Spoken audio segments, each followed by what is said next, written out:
The Blackwood house had been abandoned for decades, its grandeur and beauty slowly being consumed by the passing of time. I had always been drawn to the supernatural and the paranormal, and this house was rumored to be one of the most haunted places in the country. As I approached the entrance, I noticed something strange. The front door was slightly ajar, as if someone or something had recently passed through it. I hesitated for a moment before pushing it open and stepping inside, my flashlight casting eerie shadows on the walls. Suddenly, I heard a faint whisper in my ear. It said, sending chills down my spine. Who's there? I called out, my voice trembling. Who opened the door? The only response was the sound of the wind whistling through the broken windows. I swallowed hard, my curiosity outweighing my fear. What did the whisper mean? Was someone or something waiting for me inside? As I ventured deeper into the house, the air grew thick with the scent of decay and rot. Cobwebs hung from the chandeliers, and a layer of dust covered everything. But despite the neglect, I could sense that the house had once been beautiful. I began to explore, my footsteps echoing off the walls. Every step creaked and groaned, as if the house itself was protesting my presence. I shone my flashlight into every corner, searching for any sign of life. In the kitchen, the remnants of a meal lay untouched on the table, as if the occupants had left in a hurry.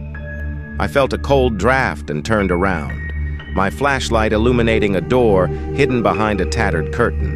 It was slightly ajar, as if inviting me to uncover its secrets. I pushed it open, and a blast of icy air hit me like a slap in the face. Inside, I found a room that seemed untouched by time. The bed was made, the furniture was dust-free, and a fire crackled in the hearth. But it was the photograph on the mantel that caught my attention. A family smiled back at me, their faces happy and content, but their eyes seemed to hold a dark secret. What were they hiding? I wondered aloud. A voice answered from behind me. They were hiding the truth. I spun around to see a young woman standing in the doorway, her eyes filled with sorrow. Who are you? I asked, my heart pounding. My name is Charity. She said softly. I lived here once, a long time ago. Charity. What happened to this house? I asked, desperate for answers. It was the house. She whispered. It wanted to keep us here. Forever. What do you mean? I pressed, stepping closer. Eyes filled with tears.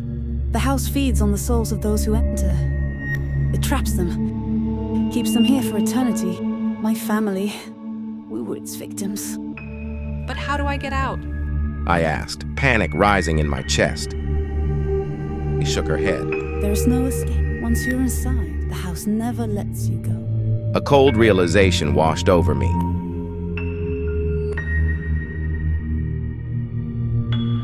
I was trapped, just like her family. The Blackwood house had claimed another soul, and there was no way out. As the fire in the hearth flickered and died, I felt the darkness closing in around me. The house had won,